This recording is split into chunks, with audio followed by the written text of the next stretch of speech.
तथागत सम्यक संबुद्ध, तथागतांचा सद्धम्म, तथागतांचा पावन पवित्र भिक्खू संघ, या 3 रत्नाला प्रथम त्रिवार अभिवादन.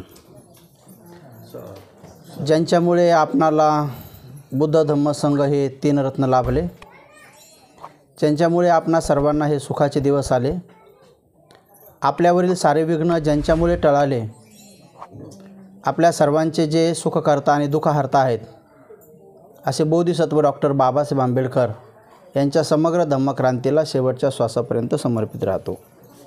आजच्या या शुभमंगल दिनी गर्भमंगल संस्कार विधीच्या प्रसंगी सन्मानपूर्वक आमंत्रित केलेले पूज्य धम्मबोधी थेरो, पूज्य यन धम्मानंद आणि विशेषतः ज्यांचा हा गर्भमंगल विधी आहे अशा ताई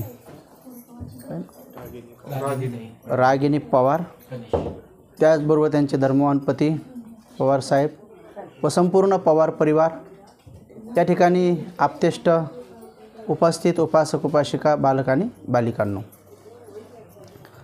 आपल्याला हा गर्भमंगल विधी भारतामध्ये फार कमी लोक करतात. आता बौद्ध धम्माच्या आणि भिक्षूंच्या संपर्कात जे उपासक उपासिका येऊ लागलेले आहेत, आता त्यांच्या लक्षात आलेलं आहे की हा विधी केला पाहिजे. तसा हा विधी नाही जरी केला तर लेकरं जन्माला येतात. लेकरं जन्माला येणं म्हणजे कुळाचा उद्धार झाला असं नाही. कुळाचा उद्धार करण्यासाठी त्या बाळांवर संस्कार असणं अत्यंत आवश्यक आहे. कारण आजपर्यंत जगामध्ये कोण्याही आईच्या पोटातून कोणी डॉक्टर जन्मला का? कोण्या आईच्या उदरातून एखादा इंजिनियर जन्माला आला का?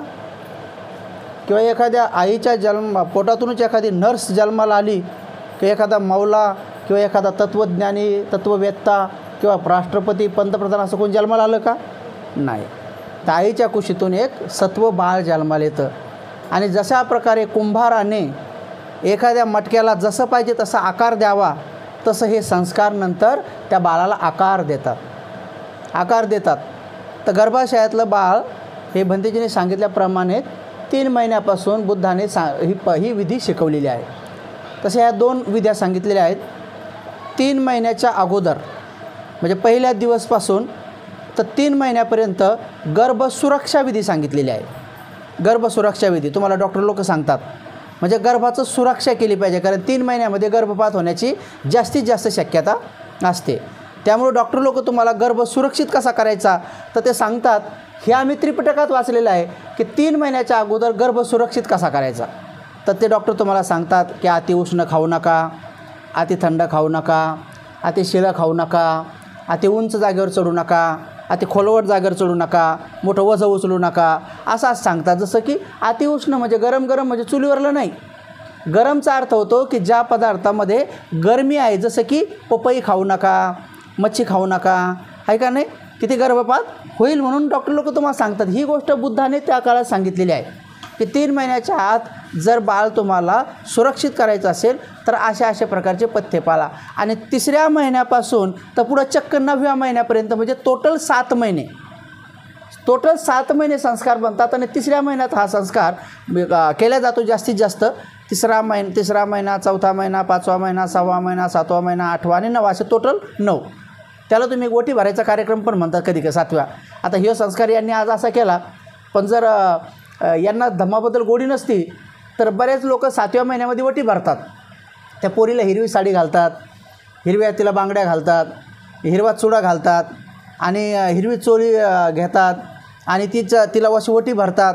आणि मग कोणी हळकुंड, कोणी नारळ, कोणी नाना प्रकारचे वेगळे मग कोण चोळीचा खण, मग ब्लाऊजचा खण किंवा नाना प्रकारचे करदुडा बिरदुडा काय येऊन ते ओटीत टाकतात. आणि मग त्याला म्हणतात ओटी भरली. आता हे बाहेरून कर्मकांड करतात.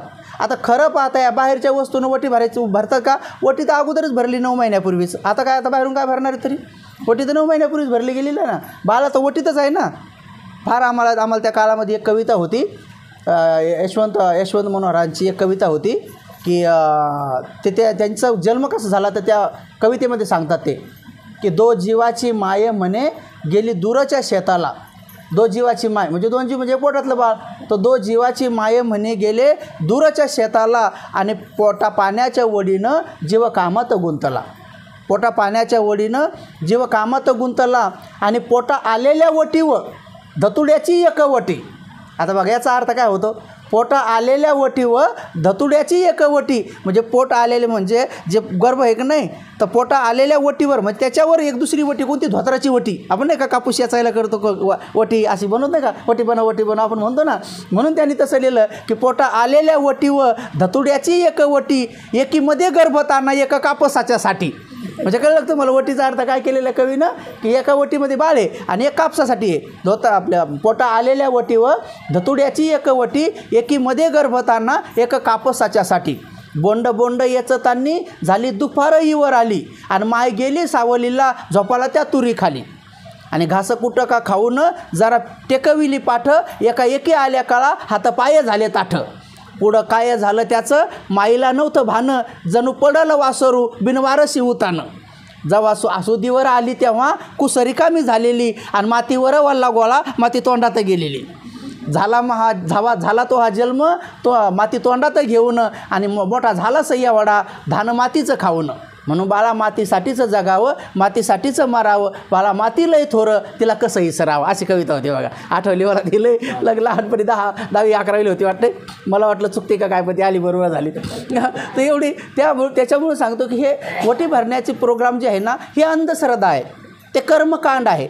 बाहेरून दिलेल्या नारळाने, बाहेरून दिलेल्या हळकुंडाने, बाहेरून दिलेल्या करदुड्याने, बाहेरून दिलेल्या समजा खारीक खोबऱ्याने, बाहेरून त्या वटीत दिलेल्या त्या गोष्टीने त्या बाळावर काय संस्कार पडन, त्या बाळावर काय फरक पडन, ते बाळ काय चेंज होईल.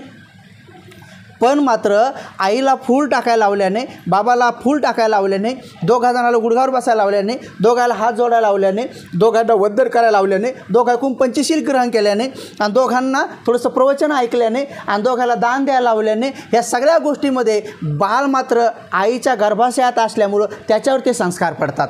कारण बाळ आईच्या गर्भाशयात कुठं असतं, आईच्या हृदयाला त्याचं हृदय जोडलेलं असतं, आईच्या माइंडला त्याचं माइंड जोडलेलं असतं, आणि आईच्या बेंबीच्या नाळाला त्याचा बेंबीचा नाळ जोडलेला असतो. म्हणून आई जे विचार करते ते बाळ विचार करतं, आई जे सोचते ते बाळ सोचते, आणि म्हणून तशा प्रकारचे संस्कार त्यांच्यावर पडतात. आणि आई जे खाते त्या बेंबीच्या नाळातून त्यांना भोजन सप्लाय होते. म्हणून आपण जे काही संस्कार आईवडिलांनी केले तर ते संस्कार तिकडं पडतात. ही गोष्ट बाबासाहेबांनी त्यांच्या आत्मकथनामध्ये सांगितलेली आहे. बाबासाहेब म्हणतात की बरेच लोक मला म्हणतात की बाबासाहेबाला इंग्रजी खडखड बोलता येते. तर काही लोक म्हणतात की माझी इंग्रजी जी पक्की झाली त्याच्या पाठीमागं तरखड सरांचा हात आहे, कारण त्या काळामध्ये तरखडकर सरांचे इंग्रजीचे ग्रंथ जास्त होते. तर ते बाबासाहेब म्हणायचे की लोक म्हणतात की मी तरखडकरांचे निबंध वाचले म्हणून माझी इंग्रजी पक्की झाली, पण माझी इंग्रजी त्याच्यामुळे नाही पक्की झाली. माझी इंग्रजी कशी पक्की झाली म्हणे, जेव्हा मी 14वर रत्न म्हणून माझ्या आईच्या पोटात आलो तेव्हा माझे वडील पुण्यामध्ये इंग्रजीचे शिक्षक होते आणि मिलिटरीतल्या लोकांना इंग्रजी शिकवत होते. ते तिकडे खडखडी इंग्रजी बोलत होते, मी पोटातच खडखडी इंग्रजी शिकत होतो. बाबासाहेब वर्णन सांगतात. म्हणजे वडील जरी तिकडे खडखड बोलले, कारण आई वडिलांचा दोघांचा तो धाराप्रवाह असल्यामुळं केवळ आईचे संस्कार नाही तर बाप जरी बाहेर इकडे दारू पिऊन फिरला तर ते बी असं झुलत राहते पोटात. आलं लक्षात. तर ते बापाचे बी दिवसभर काय काम केले ते संस्कार, आणि मायनं दिवसभर काय काम केले ते संस्कार बरोबर पडतात. आपल्या बघा ना, काहीतरी महिला लेकरं जर भांडणं केले तर काहीतरी महिला म्हणतो मा हे पोरगं लई भांडकुदं झाले, आणि काहून भांडण करते काय माहीत, कोण्या नक्षत्रात जन्मलं काय माहीत, त्याला माहिती बरोबर कोण्या नक्षत्रात जन्मलं. आता समजा ते पोरगं पोटात असताना मम्मीनं जर भांडणं केली विहिरीवर गेल्यावर, हापशीवर गेल्यावर, हाय का नाही, पदरं खाऊ या बरोबर महानंबर हे असं आता भांडणं जर केले, आता तिनं पोटात असतानाच भांडणं केल्यावर ते लेकरू भांडण नाही करणार तर काय होईल. म्हणून गर्भाशयातलं बाळ जसं ऐकणं केलं तसं ऐकू शकतं, ते आईचं ऐकू शकतं. पण मात्र 2-3 वर्षाचं लेकरं आईचं ऐकत नाहीत. तुम्ही 2-3 वर्षाच्या लेकराला म्हणा बरं बाबू इकडे ये, तर ते आपल्याला म्हणते तूच इकडे ये म्हणते दादा म्हणून, त्याच्या मागं लागलं पडलं तर मग आणखी काय खरं नाही मला लक्षात. पण पोटातलं बाळ जसं म्हणलं तसं ऐकू शकतंय. म्हणून पोटातल्या बाळाला कसं सांगायचं असतंय, तर सकाळीच उठून आपण जसे डोळे उघडले तर डोळे उघडल्याबरोबर कोणालाही बघू नये. जगातल्या सर्वात निष्पाप, निष्कलंकित, निर्मळ, महापवित्र, सगळ्या गुणांनी संपन्न, त्यांच्यापेक्षा श्रेष्ठ कोणीच नाही. या संपूर्ण ब्रह्मांडाचे गुरु, शास्ता, ज्येष्ठ सर्वात ज्येष्ठ श्रेष्ठ आणि सर्वात अग्र असलेले जे तथागत आहे त्या बुद्धाचं रूप सकाळी सकाळी पाहावं.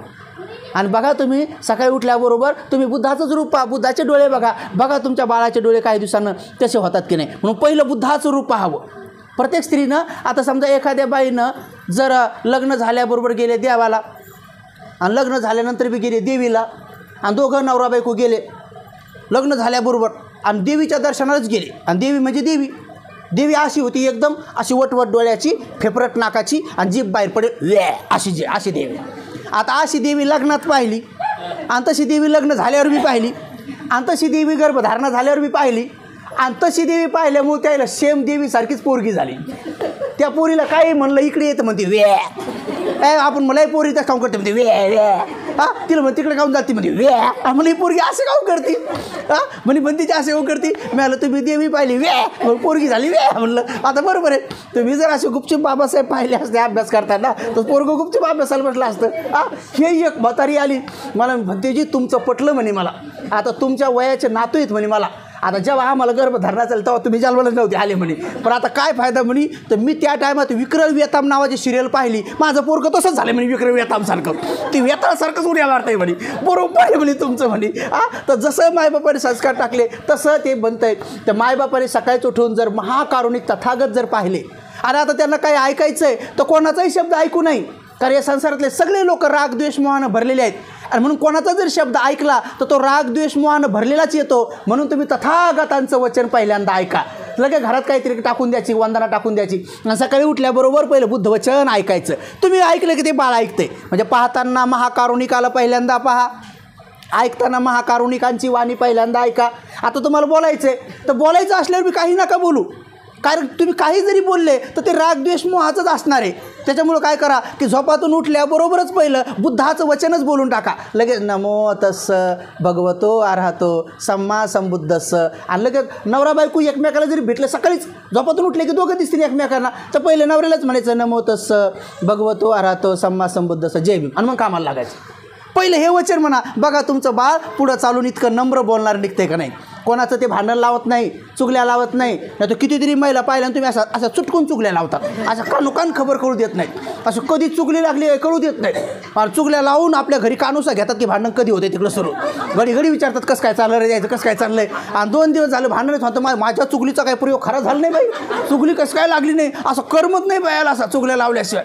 दुपारच्या टायमामध्ये अशा चुटकून चुगला अशा कलाकार आहेत काही महिला बरोबर नवरे गेले कामाला की नवऱ्याच्या चुगल्या करतात. काही काय असं बसतात बाई तो तर बरं आहे माय मग तर लय मारतंय लय मारतंय आता हे लेकरं नसते त्याला कधी सोडून गेले असते बघा अशा गप्पा करतात. बरं ती म्हणती माय तू आता मारतंय मुकं बसतंय पण मग आता असं आहे मेमटी घे चिमटानं बडबडीचा बॉम्बाटा असं आहे असं नवऱ्याच्याच गप्पा मारतात. आता अशा जर नवऱ्याच्या गप्पा मारल्या आणि लेकरं पोटत असतात ते लेकरं कशी जलमतील आहे का नाही तशी जलमतील का नाही. आणि म्हणून सकाळी आपल्या कायेनं हत्या चोरी दुराचार होऊ देऊ नका. आपल्या वाणीनं खोटं बोलणं चुगली चाडी करणं कटवचन बोलणं निंदा नाराजी करणं ती होऊ देऊ नका. आपल्या मनामध्ये कोणाबद्दल राग द्वेष मग होऊ देऊ नका. बस या कायाला तुम्ही वाणीला तुम्ही मनाला तुम्ही या 10 अंगांनी सांभाळा आणि 10 अंग लगेच करायचे. 10 गोष्टी कोणत्या करायच्या हात्या नाही करायची मग काय करायची पटकन एक डबा बनवून घ्यायचा आणि गर्भवती मातेनं पितानी सकाळी त्या डब्यामध्ये 1 रुपया दान टाकून द्यायचं आणि म्हणायचं जन्माला येणाऱ्या बालाच्या नावानं हे दान.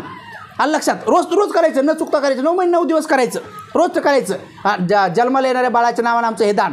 म्हणजे हत्या नाही करायची तर मग काय करायचं हत्या नाही करायचं तर प्राण्यांचं लालन पालन करायचं. चोरी नाही करायची तर काय करायचं मग दान करायचं. आणि दुराचार नाही करायचं तर काय करायचं मग सदाचाराचं पालन करायचं. पौर्णिमेच्या दिवशी ब्रह्मचार्याचं पालन करायचं. अमावस्येच्या अगोदर दिवशी ब्रह्मचार्याचं पालन करायचं. 2 अष्टमीला ब्रह्मचार्याचं पालन करायचं. महिन्यात 4 दिवस उपवास करायचं. बघा तुम्ही हे करून बघा तुम्हाला आयुष्य वाढतंय का नाही दवाखान्याचे पैसे थांबतात की नाही आणि तुमच्या मनासारख्या गोष्टी होतात का नाही तुमचा संसार सुखाचा होतो का नाही घरामध्ये 3 सुखाचे ना देवा हातात की नाही बघा तर खरी करून इतकं चांगलं आहे. आणि म्हणून असंच जीवन जगायचं. खोटं नाही बोलायचं मग काय करायचं खरं बोलायचं. पण कधी खरं बी नाही बोलायचं. बरं खरं बोलल्यानं कधी भांडण लागते घरात. मग जेव्हा घरात भांडण लागेल ना खरं बोलले ना तेव्हा मुकच बसायचं. त्याला मौन म्हणतात.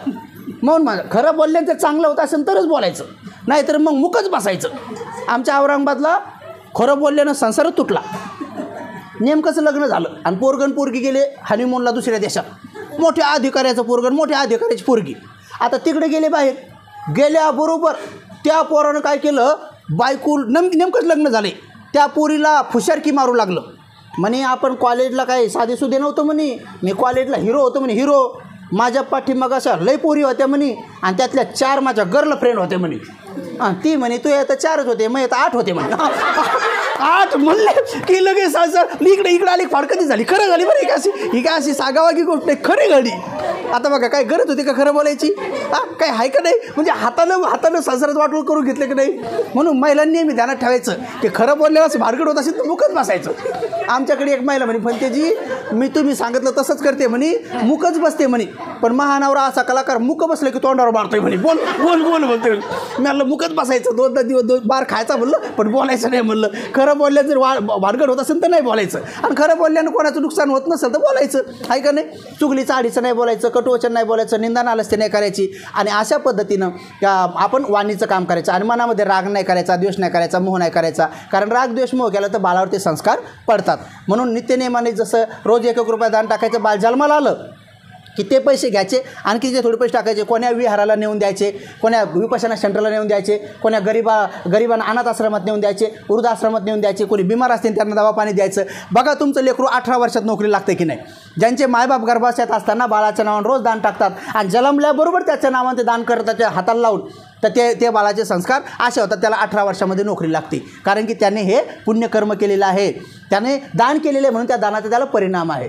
आणि दुसरी गोष्ट, बाळ गर्भाशयात असलं तर संस्कार तुम्ही धम्माचे टाका, कोणतेही चुकीचे संस्कार पडू देऊ नका. आणि जसंही बाळ जन्माला आलं तर आल्याबरोबर ज्याही महिलांच्या हातात, म्हणजे सासू असो, सासरा असो, नवरा असो, किंवा जे कोणी हात असेल त्यांच्याजवळ, ज्यांच्या हातात ते बाळ दिलं, तर त्यांचं पहिलं कर्तव्य आहे की त्या बाळाच्या कानात लगेच नमो तस्स भगवतो अर्हतो सम्मा संबुद्धस्स पहिल्यांदा म्हणून टाका. याला म्हणते धम्माचे संस्कार.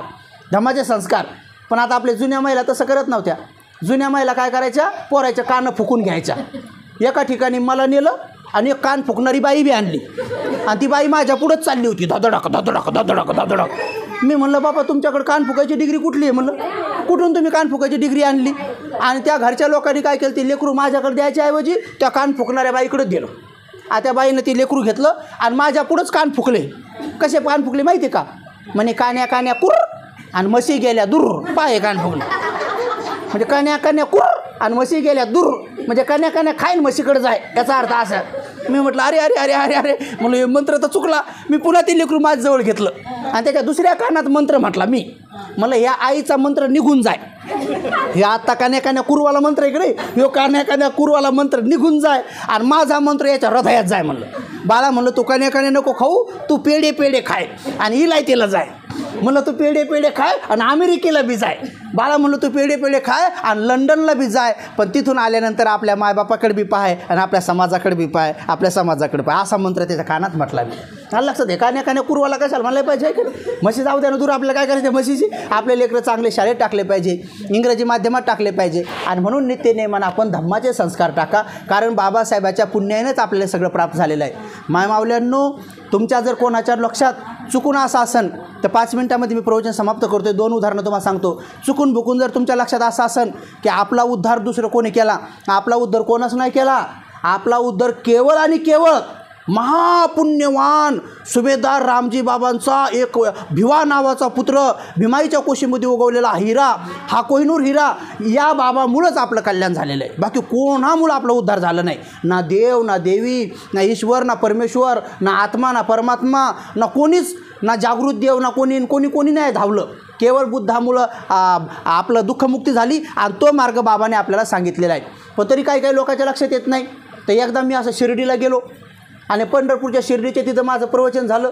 आणि शिर्डीला प्रवचन झाल्यानंतर काही लोक आपले काय म्हणले, मला म्हणे भंतेजी आता म्हणे प्रवचन झालं म्हणे, ते एक काम करा म्हणे, ह्या इथं बाजूला म्हणे शेतावर, ह्या शेतावर म्हणे आपलं घर आहे म्हणे. कारण तिकडं लोकांना कोपरगावच्या भागातली तिकडे लोक शेतावर राहतात बघा, शेता वस्त्या करू. तर म्हणे भंतेजी इथं वस्तीवरनं एक चांगलं घर आहे म्हणे, भारी ते भारी बंगला आहे. आणि त्या वस्तीच्या घरातले सगळे लोक नोकरीला लागलेले आहेत म्हणे सगळे. पण ते लोक काय म्हणतात माहिती का म्हणे, आम्हाला नोकऱ्या जे लागल्या ना म्हणे, त्या नोकऱ्या लागल्या साईबाबाच्या कृपेनं. पण त्याची तुम्ही समजून सांगा म्हणते आयलं. म्हणलं चला बाबा, ऐकलं तर सांगतो, नाही ऐकलं तर राहिलं. मग गेलो आम्ही. गेल्यानंतर तिथं गेलो, त्याच्या घरी गेलो तर म्हातारा होती एक घरी आणि बाकी त्याचे पोरं बिरं होते घरी. घरात गेल्याबरोबर पाणी आणलं, म्हणे भंतीची पाणी प्या. म्हणलं बाबा पाणी पितो म्हणलं, पण तुम्हाला एक प्रश्न विचारायचा तर सांगता का उत्तर? म्हातारा घाबरलंच, त्याला वाटलं लय भारी प्रश्न आहे कानू. म्हणलं बाबा UPSCचा MPSCचा प्रश्न आहे, मोठा नाही म्हणलं, असा साधा प्रश्न आहे. म्हणे विचारा बनतेजी. म्हणलं खरं बाबा तुमच्या घरात सगळे लोक नोकऱ्याला आहेत? म्हणे हो सगळे लोक नोकऱ्याला आहेत. म्हणलं खरं बाबा तुमच्या घरातले सगळे लोक साईबाबाच्या कृपेने नोकरीला आहेत? म्हणे हो साईबाबाच्या कृपेने नोकरीला आहेत. म्हणलं बघा बाबा आणखी कोणी लागायचं बाकी आहे का? म्हणे हो ना, एक पोरगं बाकी आहे ना आणि एक पोरगी बाकी आहे ना. मला मग बोलावतं त्याला बाहेर. मग बोलवलं. मग ते पोरगं पोरगी आले. मग त्या पोराला म्हटलं का रे बाबू तर काय करतो? म्हणे बनतेजी माझं MBBS झालं म्हणे आता. त्या पोरीने म्हटलं तुझं का बाई? ते म्हणे माझं इंजिनिअरिंग झालं म्हणे, आता नोकऱ्या धुंडू लागलो. अच्छा बाबा तुमच्या अगोदर जे लोक नोकऱ्याला लागलेत ते जर साईबाबाच्या कृपेने लागले असतील तर ह्या दोघांनी बी साईबाबाच्या कृपेने लागायला पाहिजे. ते म्हणे हो बनतेजी हे दोघं साईबाबाच्या कृपेने लागतील. तर मग एक काम करा म्हटलं आता. म्हणलं हे पोरगं जेव्हा इंटरव्ह्यूला जाईन ना, म्हणजे आता मुलाखत द्यायला जाईन ना म्हणून नोकरीची, तर ह्या पोराकड TC मार्कलिस्ट आणि जातीचा दाखला नाही द्यायचा. याच्यावर काय द्यायचं? साईबाबाचा फोटो आणि त्या संस्थानाचं सर्टिफिकेट आणि साईबाबा पेत होता ते चिल्लामणी गांजा ते न्यायचं म्हणलं. ते न्यायचं म्हटलं बघू मग तिथं नोकरी लागते का. तिथं जायचं म्हणायचं तुम्ही बी साईचे भक्त व्या, मी पण साईचा भक्त आणि घ्या, असं द्यायचं म्हणलं साईबाबाचा फोटो. आणि मग बघू तुम्हाला नोकरी लावून देते का. तर त्या पोरानं खाली मान घातली. त्या पोराच्या लक्षात आलं की हे असं काही नोकरी लागत नाही. मग म्हणलं ही पोरगी जेव्हा इंटरव्ह्यूला जाईल ना तेव्हा हिला हिरव्या साडी, हिरवी बांगडी, गळ्यात कावड्याची माळ, हातात दुलडी, इथं मोठं कुकू, झिट्या मोकळ्या सोडायच्या आणि हिला पाठवायचं म्हणलं इंटरव्ह्यूला. आणि तिथं गेल्याबरोबर म्हणायचं आणि देवीचा फोटो संग न्यायचं आणि त्याला म्हणायचं तुम्ही बी देवीचे भक्त व्या, मी पण देवीची भक्तीन व्या आणि मला नोकरी लावून घ्या असं म्हणायचं म्हणलं. पाहू बरं तुला नोकरी लागते का. तर ते म्हण नाही नाही नाही नाही अशी नाही नोकरी लागत. मग कशी लागते? म्हणजे मार्कलिस्ट लागते म्हणे, TC लागते म्हणे आणि जातीचा दाखला लागतो. अरे बाळांनो म्हटलं मग ही मार्कलिस्ट आणि TC आणि जातीचा दाखला हे तिन्ही कागद आपल्या बाबासाहेबाच्या पुण्याने मिळालेत. आपले बाबा इथं घरी लेकरू मेलं तरी गोलमेज परिषदेमध्ये गेलेत. डायबिटीज असताना सुद्धा भांडून तंडून त्यांनी शिक्षणाचे दरवाजे तुम्हाला खुले केलेत आणि तुम्ही शिकल्यामुळं मग ती TC बनली आणि मग मार्कलिस्ट बनली आणि तुम्हाला रिझर्वेशन दिलं आहे म्हणून त्या जातीच्या दाखल्यावर तुम्हाला नोकरी लागतात म्हणलं. असं म्हणल्याबरोबर ते पोरगी उठले, दोघं उठले आणि ते वर साईबाबाचा फोटो लावलेला होता तो काढला आणि मला म्हणे जा घेऊन म्हणे. मला म्हणे म्हणलं मी काय करू याचं म्हणलं, मी काय असे फोटो बिटो नाही घ्यायला आलो म्हणलं बा, मी काय करू या फोटोचं. त्या दोघांच्या लक्षात आलं. अहो भंतीजी म्हणे मी सगळ्याला सांगतो की बाबासाहेब पुढे घरचे लोक ऐकतच नाही म्हणे. ते पोरानं काढून टाकलं ते फोटो आणि नंतर दुसऱ्या वेळेस गेलो तर त्याच्या घरी काय फोटो बिटो दिसला नाही, बाबासाहेबाचा फोटो दिसला. म्हणून आपल्या डोक्यात जर कदाचित असन कोणी पाहुणे रावळे जर असं मानत असतील, तुम्ही बी तसं मानत असाल की नोकऱ्या आपल्याला अशा कोणाच्या कृपेने लागतात, तर डोक्यातलं काढून टाका. आपल्याला नोकऱ्या बिकऱ्या आपलं भलं ही शेतीबाडी हे कोणाच्या पुण्याने होत नाही. हे सगळं कोणामुळे होतं आहे? बाबासाहेबांमुळे होतं आहे. म्हणून मायमावल्यानं शेवटी तुम्हाला एक सांगतो की अनुकरण काय करू नका, अनुसरण करा. काही महिला अनुकरण करतात, दुसऱ्याचं पाहूनच करतात. या बाईनं असं केलं का, त्या बाईनं तसं केलं का, त्यांनी असं केलं का मग आपण तसं करावं. यानं घेतल्या का साड्या मग मी पण घेते साड्या, त्यांनी घेतले का ग्लास मग मी पण घेते ग्लास, त्यानं घेतले का सिंगल मग मी पण घेते बशा, त्याचे फुटले यायचे तुटल्या, त्यानं खाऊ घातले का पोरायला लबदू मग मी पण माझ्या पोराला खाऊ घालते आईस कांड्या, त्याचे ढेंडाळे यायचे भोंबरले दोन्ही दवाखान्यात. तर असं दुसऱ्याचं पाहून करतात काही महिला, आहे का नाही. त्याने त्याच्या पोराच्या लग्नात केला का खर्च मग मी पण माझ्या पोरीच्या लग्नात करते खर्च, आणि त्याच्यामुळं सगळं कर्जबाजारी होणं. तर आपण दुसऱ्याचं पाहून सांसारिक जीवन काय करू, जगू नका. असलं की बसा, नसलं की दाती चुकून बसा, असं जीवन काय जगलं नाही पाहिजे. तर पैसे जिथं आवश्यक तिथं खर्च करा आणि जिथं आवश्यक नाही तिथं खर्च करू नये. आणि पतीला संसारात साथ द्यावा. आपल्या पतीचा कमी पगार असेल तर कमी खर्च करा, पतीचं जास्त असेल थोडं जास्त खर्च करा, थोडं दान धर्म बी करा, शिल्पालन बी करा. तर म्हणून तुम्हाला सांगतो, एक मराठी बाई आणि एक मुस्लिम बाई अनुकरण कसं करतात बघा. अनुकरणाचं उदाहरण सांगतो. एक मराठी बाई एक मुस्लिम बाई, दोघ्या चांगल्या मैत्रिणी, कुठलंही काम सोबत करायच्या. पण भानगड होती की मराठी बाईला हिंदी येत नव्हती आणि मुस्लिम बाईला मराठी जमत नव्हती. ह्या आपल्या बाईला हिंदी येत नव्हती आणि तिला मराठी जमत नव्हती. तुटकं मुटकं बोलायच्या आणि दोघीजणी जमून घ्यायचा. भानगड झाली. एक दिवस काय झालं, आपली मराठी बाई लागली जात्यावर दळायला. आता दळता तिची मैत्रीण होती मुस्लिम, ती पण आली आणि तिनं बी हातात हात दिला आणि ती पण लागली दळायला. आपल्या बाईला अशा मुखामुखी दळत नाहीत, गाणं म्हणून दळतात. तर आपल्या बाईला आली हुकी, तिनं केलं गाणं सुरू. माझा ग बंधू राया गेला मुंबई शहर आलं, घोड्याला मारली टाप गेला दिल्ली शहर आलं. त्या मुस्लिम बाईला समजलं पण तिला काही मराठी येत नव्हते. तिचं सुरूच आपल्या बाईचं, माझा ग बंधू राया गेला मुंबई शहर आलं, घोड्याला मारली टाप गेला कलकत्ता शहर आलं. मुस्लिम बाई म्हणे हिचा भाऊ हिनं लांब लांब पाठवला, आपला भाऊ आपण कुठं नाही पाठवला. मग ती मुस्लिम बाई राहिली आणि लगेच तिच्या सुरासुरी मिसळवला. म्हणे जिधर जिधर तेरा भाई उधर उधर मेरा भाई, जिधर जिधर तेरा भाई उधर उधर मेरा भाई. आता घोड्याला कशी टाप मार आणि कुठेही जाऊ दे, जिधर जिधर तेरा भाई उधर उधर मेरा भाई. आम्ही समाजात हिंडतो फिरतो पाहतो तर आम्हाला असेच लोक दिसतात, जिधर जिधर तेरा भाई उधर उधर मेरा भाईवालेच. दुसऱ्यानं असं केलं का दुसऱ्याला असं केलं की मग तसं आपण बी करायचं. एक बाई दुसऱ्या बाईला म्हणते बाई चला ना, ती म्हणते कुठं, अहो आज नागपंचमी आहे ना, आपण सापाला दूध पाजायला जाऊ ना. ती म्हणते हो बाई, जिधर जिधर तेरा भाई उधर उधर मेरा भाई. आणि बाबल्याचा बाप काय घरी नाही, चला. सगळ्याजणी काय करतात, असं एवढं दूध घेतात आणि कुठे जातात, जिथं वारुळा असतंय ना त्या वारुळाजवळ जातात आणि दूध सांडून येतात.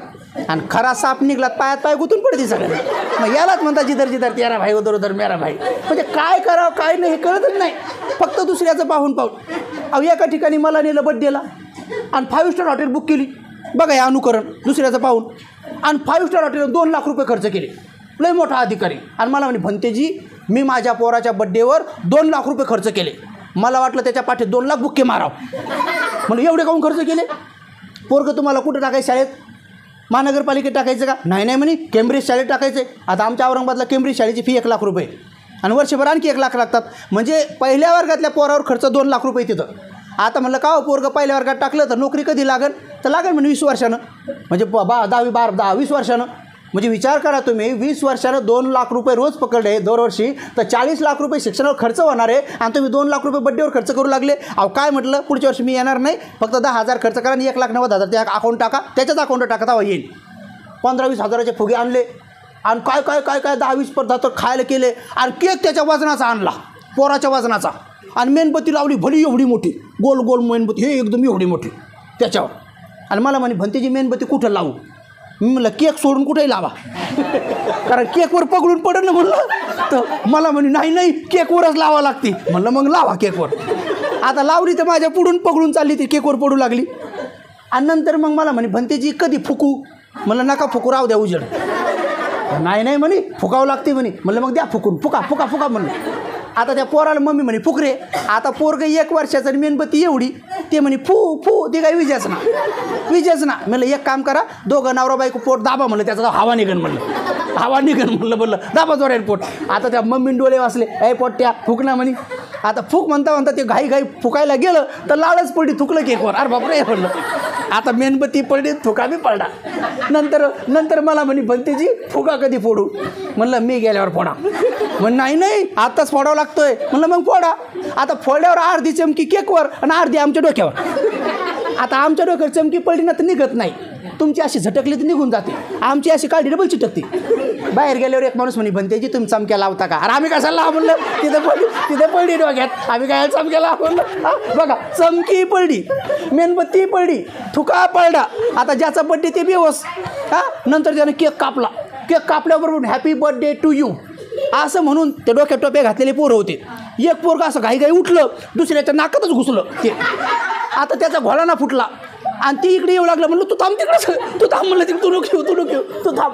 बघा ते घोळाला बी फुटला, इकडे चमकी पडली, केकवर थुका पडलाय, सगळं पडलंय. आणि नंतर त्यानं केक घेतला आणि लगेच मम्मीला चारला आणि बोटं चाटून घेतले, पुन्हा पप्पाला चारला पुन्हा बोटं चाटून घेतले.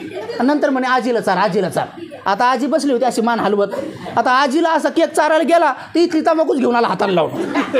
अरे बापरे. आणि नंतर म्हणे आजोबाला चार. मला आता आजोबाचा काय बेर का आणतो का काय म्हणलं, आता एवढे हाल केले म्हणे ते केकचे. आणि नंतर मला म्हणे पण तुम्ही खा. म्हणलं मी नाही खा, तूच का म्हटलं. हे असे केकचे हाल यालाच म्हणतात जिधर जिधर तेरा भाई उधर उधर मेरा भाई. म्हणून आपण असं अडूकर काय करू नये. आणि म्हणून माय माऊल्यांना शेवटी तुम्हाला सांगतो की बाळावर चांगले धम्माचे संस्कार टाका, दानशील समाधीचे संस्कार टाका. आणि आपल्या धम्माचे संस्कार जे असतात ना ते मनुष्याच्या जीवनामध्ये परोपकारांचे, सेवाभावाचे. म्हातारपर्यंत आपणच सेवा करायची, कोणाची बाळ आपलं बरोबर सेवा करते. आणि म्हणून कल्याणकारी मार्ग निवडा. भांडण तंटे करू नका, सासूनात वाद करू नका, कटकटी करू नका आणि भांडण तंटे करू नका. नवरा बायकून गुन्ह्या गोविंदन वागा, नवऱ्यानं बायकूल कधी मारू नका आणि बायकून बी मार खास काम करू नका. आहे का नाही. पण एवढं करून नवऱ्यानं जर असा हात उगारला तर अशा बुद्धाकडे जायचं आणि म्हणायचं नमो तस्सं, पाठीमागं जसं होईन तसं, मागं पाहायचंच नाही. कारण वंदना म्हणतात नवऱ्याला मारू वाटत नाही, पण आपल्या महिला तसं करत नाहीत. नवऱ्यानं असा हात उगारला तर अशा बुद्धाकडे नाही जात, उलट त्याच्या हाताकडे जातं, मार आमक्याच्या आवला ते मार.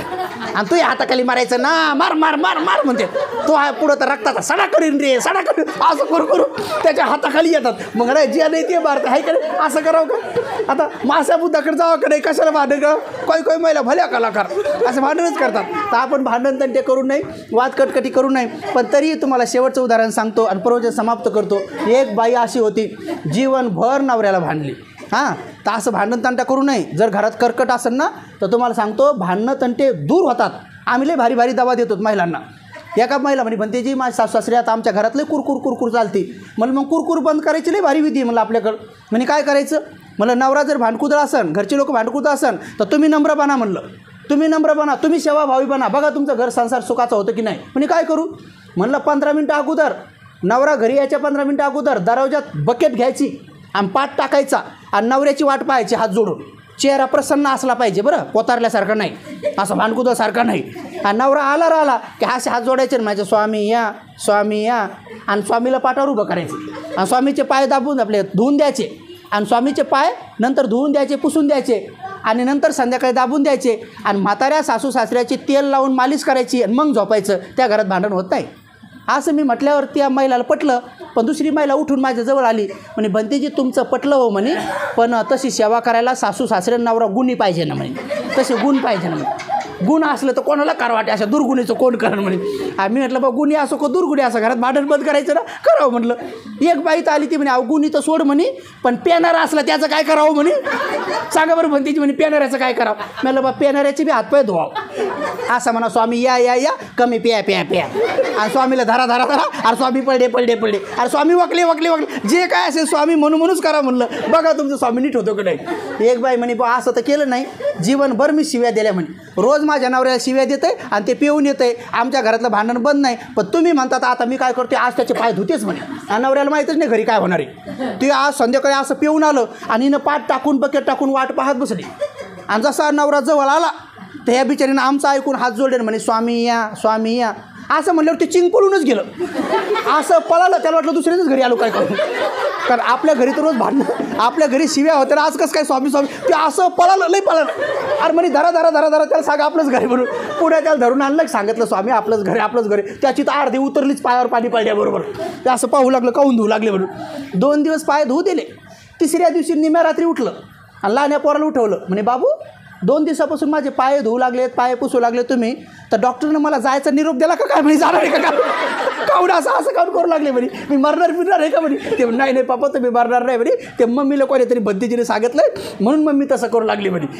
मग तिच्या लक्षात आलं, त्यानं दारू सोडून दिली आणि आता दारू पित नाही. त्या आईचा 2-2.5 महिन्यापूर्वीच फोन आला होता, म्हणे भंतेजी माझ्या नवऱ्यानं दारू सोडली हो म्हणे, आता खरंच घरी गुपचूप येत आहे. कोणी मित्र म्हणलेत म्हणते नाही बाबा माझी बायको 15 मिनिटापासून घरापुढे उभी आपली वाट पाहत, माझे लेकरं लय चांगले आणि बघा आमच्यामुळं त्याची दारू सुटली, आता आमचा संसार सुखाचा आहे. तसं तुम्ही नवऱ्याचे गुणी बना. ते दुर्गुण जर असेल तर आपल्या सद्गुणाने त्याचे दुर्गुण बंद करा आणि भांडण तंटे करू नका. पण तरी एका माऊलीला मी पाहिलं, हे शेवटचं उदाहरण आहे. एक माऊली लयच भांडायची नवऱ्याला, अशी भांडू भांडू घ्यायची. बरं भांडत भांडत भांडत शेवटी एक दिवस तो माणूस मेला हो, मरूनच गेला. आता मेल्यावर काय भांडाव का. आम्हा सगळ्या भंतीजीला बोलवलं, 4-5 भंतीजीला खुर्च्या टाकल्या, सगळे लोक बसलेत, लोक रडू लागले आणि स्वतः नवऱ्याजवळ बसले, तरी भांडणं सुरूच. मेले नवऱ्यासंग भांडूच लागले. मी म्हणलं आई आता तर भांडू नका ना, आता भांडून काय फायदा आहे, आता बिचारं भांडून भांडून मेलं. पण मेल्यावर बी म्हणे बाई हा बुवा ऐकत नव्हता व आणि ऐकत नव्हता ना, बघा तरी तक्रार सुरूच. पोरी आलेत म्हणे, पोरी हो तुमचा बाप गोळ्या वेळेवर घेत नव्हता ना, आणि ज्या गावाला जाऊ नको म्हणलं त्या गावाला गेला व वर तोंड करून मेला व. अरे म्हणलं हे भांडणं सुरू आहे, हे भांडण सुरू आहे का, काय सुरू आहे, रडणं सुरू आहे का भांडणं सुरू आहे. बघा भांडू भांडू घेतलं. मग त्याच्या नंदा आल्या, त्याच्या बहिणी आल्या, तर नंदाला तर दरवाजात पाहिल्या बरोबर म्हणे आत्ता आल्या का, जेव्हा भावाला गरज होती तेव्हा नाही आल्या व, आता काय कापूस याचा तेव्हा त्या का, आता काय कांदा काढत तेव्हा त्या का, आणि जेव्हा भावाला गरज होती तेव्हा नाही आल्या ना, तेव्हा पैशाच्या गड्ड्या मोजत होत्या ना, आता भाऊ बोलन का, उठा उठा बहिणी आल्यात बोला बोला, असं भांडू भांडू घेतलं. बरं त्या बी भांडतच आल्या, त्या बी म्हणजे दादा उठणार रे आणि 2 शब्द बोलणार रे, तू हे 3 महिन्यापासून लय हाल होते रे, तुला एक जण सोडून गेली होती ना आणि तू हे जेवायचे लय हे होते ना, असं म्हणून त्याईनं भांडू भांडू घेतलं.